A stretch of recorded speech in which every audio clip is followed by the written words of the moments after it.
We're back. It is JQ and Joe, What's up, guys? and we are here. This is episode 4. It is? It's 4. Is that wrong or is that 3? Ghosting, burnout. Yeah. Their last one. When you can't believe in yourself. I know, Imposter imposter syndrome. syndrome. Can you And tell we're doing this 4. at the end of the day? And 4, baby reindeer, stalking, when to hold boundaries in prospecting, and like this very real world we're living in of this energy we're bringing where we're saying prospect, prospect, prospect, go after, go after, go after, but also, whoa, let's chill out. So where this came from today, episode 4 with JQ and Joe, is I watched Baby Reindeer, and hopefully someone listening to this also watched Baby Reindeer on Netflix and hits me up in DMs because I need to talk to someone about the show. I can find like 30 people to talk about it with.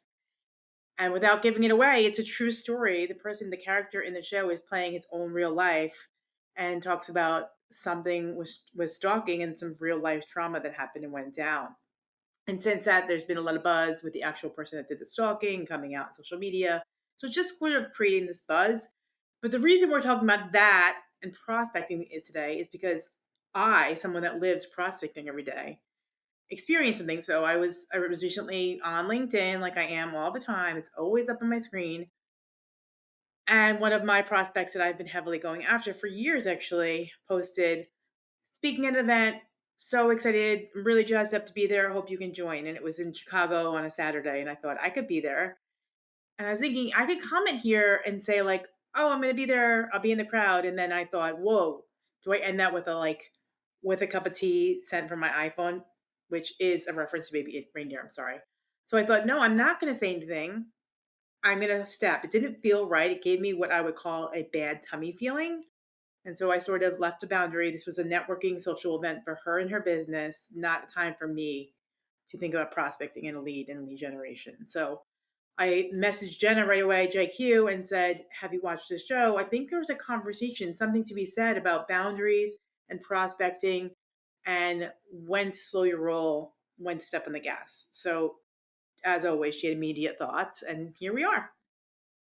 I do have immediate thoughts. So I did. I got 3 episodes deep, and I'll be frank with you, I didn't finish it. It started to get heavy for me and a little dark for me, but I did continue reading a little bit more about the show and just kind of his real life and the real story. And what I was able to jot down for this conversation, and I'm just looking at my notes, is I did gather 3 sales tips around the idea of stalking, but I reframed them to be a bit more effective, really about research. So I want to share those as well and just building genuine connections. And then I also made a list. I jotted down 3 sales tips that inspired me from the show. And so we can blow that open too. Let's go. Yeah, let's go. You can start. All right. So let me start with 3 sales tips related to the idea of stalking that I walked away with. Okay. Number one, totally okay and right of any sales rep to observe and understand their prospects and the customer's needs. Let's start there. Okay. So let's talk about Baby Reindeer. Let's talk about the main character's obsessive, even just like attention to detail and how we can translate that into sales. So pay close attention to your prospects at all times, their needs and their behaviors. And I can even talk about what behaviors means in a minute. But what I jotted down was, for me, social media. For me, Joe, we just talked about this. Yeah. Leveraging social media, leveraging the public information that is available. Joe leveraged public information. That was public information that was put out there, and she leveraged that. Leverage what is out there. So for me, it's social media. For me, it's LinkedIn. For me, it's scouring their website, understanding their challenges, their pain points, what industry they're in. What are they hiring for? Do they have any events that they're listing? What are we missing here? What is that industry facing that they're in? What are the problems that industry is facing? From there, what recent achievements has this brand or company even had, right? What are their goals? What's important to them? So that to me is what I gathered from just observing and understanding your prospect needs and leveraging free information to your advantage. It's just going to help you tailor your approach. So that's one note that I walked away from. Stay on that note. So let's stay there. So Okay. I constantly say Back in the day when you were trying to reach out to someone, prospect them, you would need to do a deep dive on in the interwebs to find things, and now it's literally handed to you because of social media, primarily LinkedIn, I'm gonna say for business case. And that is also the company, right? The company culture. If you're looking at HPG brands, you best believe I'm gonna see how they represent themselves on social. Are they sharing company wins, new hires? Are you doing the employee picnic every year where everyone and their families are at the beach and there's a nice picture with you guys in your t-shirts and the whole crew? So I'm constantly looking at a company's presence as well to find out a little bit of their background. So know that like getting to your prospect doesn't mean just learning about JQ and attacking in the hunt on JQ. There is a person and a brand behind JQ that she represents called HPG. So do your homework on HPG. And that is even better because there's not a fine line of stalking, right? There's no baby reindeering and going after and learning about a great company like HPG. Now, the baby reindeer stuff, going back to this, I think you brought a great point about the attention to detail. It's a really crazy show, but there's a lot of detail and a lot of consistency and a lot of follow up, a lot of things again that translate to sales. If you are watching and listening to this, please, if you are prospecting, never, ever, ever get to that level. That is not okay. There is nothing okay about it. You need to know your timing and your cadence and what feels really right for you and for that buyer. I'm also going to like sort of flip the script here for the character, the main character who's telling the story, because he has admitted in interviews that were times that maybe he had said something that could have led the person on. Be cool, man. If you're being prospected and you're like opening that door a little bit, be cool. I mean, there is a difference between saying, I am not going to buy from HPG right now for this project, but I will think about you down the road. Or JQ, I'm definitely going to think about HPG for every single project, right? So I have JQ at sort of an arm's length there. If you are being prospected and you want to open the door a little bit for that potential person that has a right to try to win your business, be really clear about maybe 1 year, maybe 6 months when my contract is over, maybe my next tech charger project, maybe my next food opportunity. So any information you can give that person that will make them a little bit more accountable on themselves and how much they're going after you. Because I know if JQ said, listen, we're done for Q1, we're not even thinking till Q4 about budgets, I'm going to be super respectful about how much I am in their inbox or not in their inbox. So there's a tip there too about the prospect, the person that's actually getting prospected. Just sort of be respectful. And this, again, this applies to suppliers in our industry who are hustling, who are doing the work, who are trying to chase us distributors. I'm a distributor. Be really respectful of suppliers and saying, I'll think of you for the next time. Are you really going to think about the next time? Is it not a right fit? Can you share why it's not a right fit? I see you're like, you're reaching. You want to say something I'm so just bad. like, Go. what you're saying, I'm like, did she read my notes? I didn't read your Yes, it notes. kind of Oh my piggybacks God. on what you're saying. The other two tips, and I'll just list them out. In addition to observe and understand your prospect's needs, I wrote down personalize your outreach. I'm going to touch on that because I think that this show highlights the intensity of a one sided relationship. Also, I think knowing when to step back. This show shows the dangers of overstepping boundaries. Yeah. Fair enough. Yeah. Okay. Real. So, It's a real thing. yeah. Okay. So I'll just play on this, right? Like the whole idea of personalizing your outreach. This show, if you guys watch it, please do check it out. I'm actually going to go finish now. You've motivated me to finish it and fight through the heaviness, but I'm going to.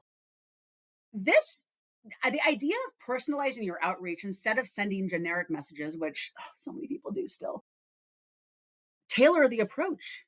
Mention what you've noticed on their Instagram. They're hiring. Hey, I noticed that you guys are hosting this event or this conference in July. What's going on here? Is it too late to have that conversation with you? Goals and notice their achievements. It's okay to take what you're seeing, public information, and leverage that. And to your point, Joe, the number one tactic in persuasive communication, everyone, being transparent with your outreach, being clear all the times, do not blindside. Part of the negotiation process is always looking out for each other, collaborating, planning, asking the right questions, answering. No one blindsides anyone, you know? And so when I think about going in with outreach versus stalking and just, it's just really leveraging that information out there, Yeah. but knowing Agreed. when to pull back and also being respectful when you said that, Joe. being respectful, listen to your clients, make a note. Great, Q4, dang, reach out Q4 day one, bro. And or level up. Like, I think I've had a lot of people in trying to establish a new client base where they're like, "We just placed our orders, we'll consider a new vendor, yada, yada, yada." I've made a note of when they told me I could follow up, but I've also said something about like, "JQ, I'm so glad you let me know that you placed those orders and they're gonna be good to go with your previous vendor, yada, yada, yada. I'll definitely reach in Q4 when it sounds like you have more needs. But do you mind if I stay in your inbox once a month with proactive ideas? Maybe your colleague needs something." So I don't mind asking that person instead of like I won't just say I'll reach out to you and email you once in a month. "Hey, do you mind seeing proactive ideas every now and then? Can I be in your inbox without spamming you?" Joe, Lay it I out there. I love that. I'm like wanting to jump through the camera. So, three questions I give away week 6 in field training, which is negotiation and persuasive skills. Is here's a question you can ask your customers that uncovers their needs. You just said something. Dang it, what was it? The question you just asked. Oh, do you mind if I stay in your inbox? Here's another question that distributors can be asking their end users. How often do you want to hear from me? Yeah. How do you want to see new product? Great. Yeah. When I show you that new product, how do you turn around and share that internally to make decisions? How often do you want to hear from me? I mean, those are all questions you're allowed to ask your customers. You should be asking your customers this. Yeah. Those questions will help you tailor your outreach. Here's another question. Now I'm on a roll. Call me butter. What don't I know about your brand that I need to know? What don't I know about your business that I need to know? What don't I know about your team that I need to know? Love it. And how do you like to receive your communication? I think we're all about traditional phone calls, emails, and I've seen a big shift to text, voice notes, all the good things. But also, don't forget that many of your younger buyers are using social more than ever to communicate, and it's not weird, if you will. So, one thing I'm constantly talking to buyers about is Instagram. And when I bring it up to them, they're like, "Yeah, we're on Instagram all day. We're constantly looking at people's stories." Great. Check out my Instagram stories when I go live on a show floor on July 15th for ASI Chicago. We will share live stories all day. So people like meet them where they're at. If it's Instagram, it's Instagram. If it's Twitter, it's Twitter. It's Facebook, it's Facebook. How do they want to see product? And how is your product also going to be in their mind and in their literally hands, like everyone's phone while they're watching Baby Reindeer? Like I'm not thinking about buying coolers from Jenna right now, but maybe tonight when I'm in stories and I see HPG posted something about it, I'm like, oh, I totally forgot my client needs coolers. So ask your client, how do they want to think about information? Is it through stories? Is it through Facebook? Is it through comments, queue presentations, PDFs, links? And how do they share that information internally to make decisions? It's different. It could be different. Yes. But that's a question that you should be asking. Every customer, every salesperson should be asking that. That comes down to personalizing your outreach. That's that, right? How often do Yes, you want to hear from me? How do you want to see your product? Great. How do you guys make decisions internally with the information I give you? for sure. The other note I had written down was something along the lines of like what's not okay. So I tend to there's two people in the world, the person that picks up the phone call from any number and the person that's like, nope, not picking up that call. I pick up all the calls all the times. Maybe it's my kid's school, maybe it's a school nurse, I don't know. So I pick up the phone calls, which means I receive a lot of cold calls. That's a whole nother series because I usually like coach someone on that call. But I received a prospecting cold call on Monday. I'm looking at my calendar right now. It's important that I share this with you. Monday, May 27th. Does that ring a Okay. bell for any Americans, that date? Let me tell you. Monday, May 27th was Memorial Day, and many businesses were closed. So here I received my phone call, and the prospect says, "Would you hang up right now if I told you this was a cold call?" That's how they started. And I said, "Actually, I wouldn't normally hang up if this was a cold call because I love entertaining these. But you're calling me on a holiday. Know your audience, no timing. Don't call me again." And I hung up. What? Are you kidding me? Boundary, boundary. Why would you call someone on a holiday? That's wild. Wild. I'm trying to find it. I have a scenario and I don't even know if I want to share this publicly, but I'm looking to find it. I might. I had this gentleman reach out to me about 2 weeks ago, and he had been reaching out to me, I feel like, for about a month.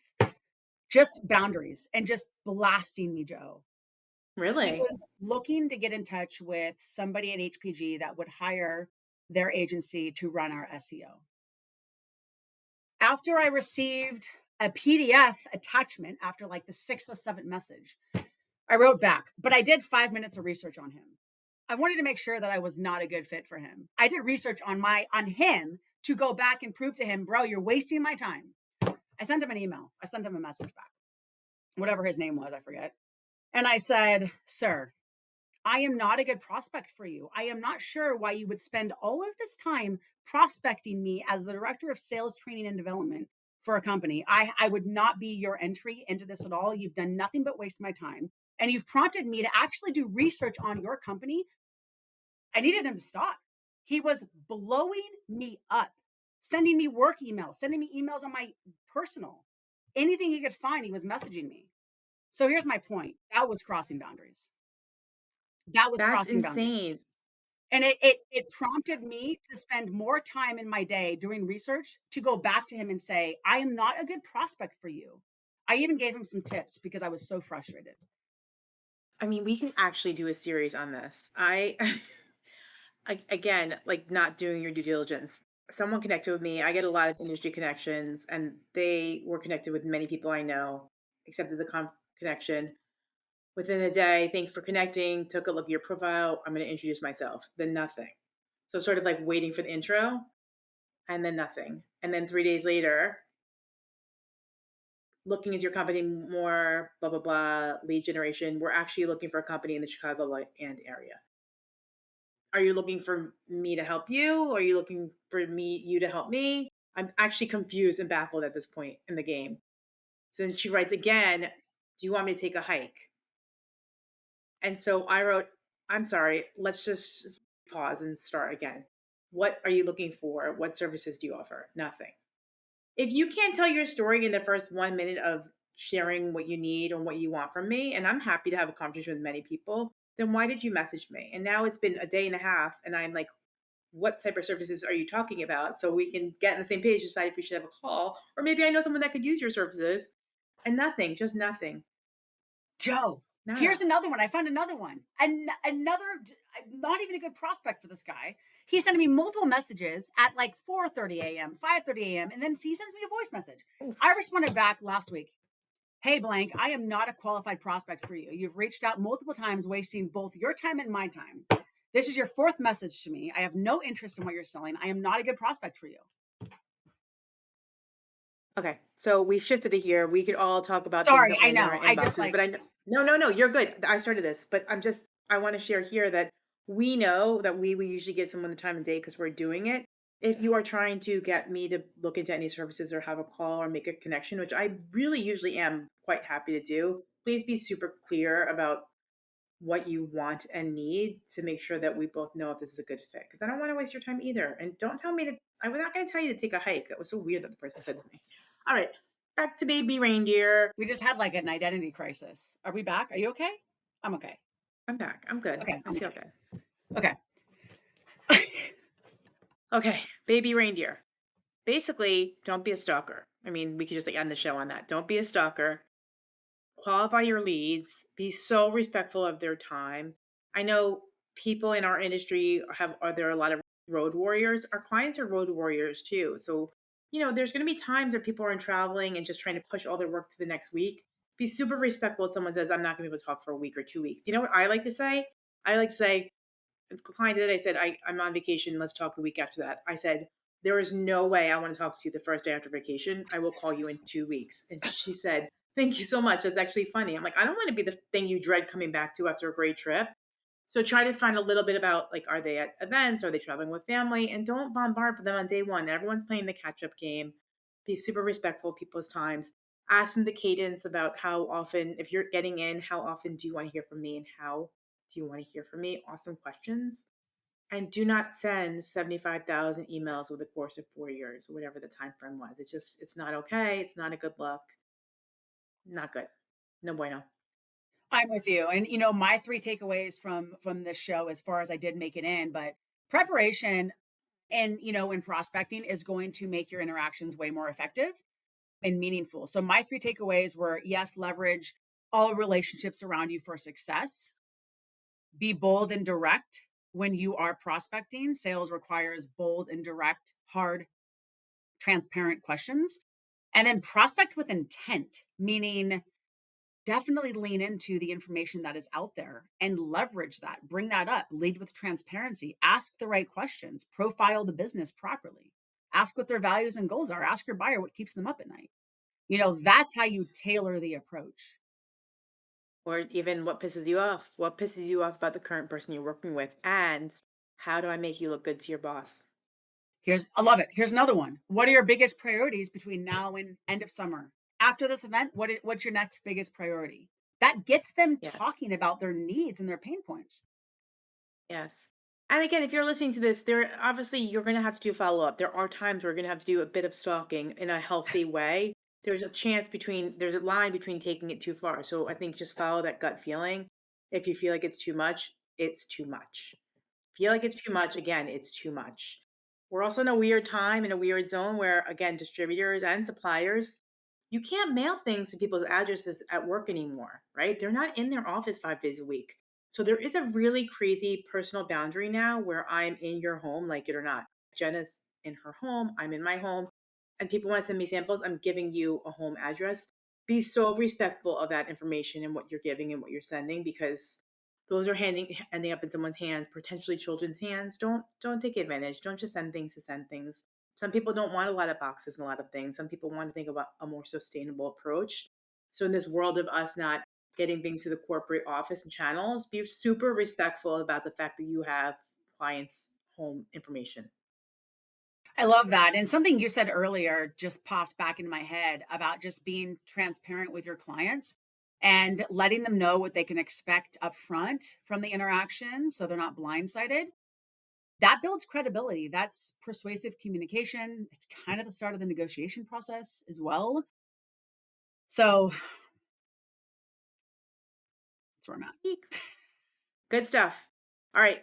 Again, you can always find us on LinkedIn, social media. I'm Johanna Gottlieb with Jenny Mark. This is JQ with HPG Brands. JQ, any closing thoughts before we baby reindeer our asses out of here? Preparation and prospecting will make your interactions more effective and meaningful. Prepare, profile the business, vet the business out. It takes 2 minutes. What do I need to know from the customer? What do I want to ask? It'll help you tailor your approach. You'll come off less of a stalker and you're including them in the process. And set boundaries and just like you want boundaries, set boundaries with your client and your prospects. Keep at it, grow your business. Let us know if the show's working for you. We have a couple more in the bank ready to roll out in the next couple of months. But thanks for rolling with us and see you soon. Bye. Bye.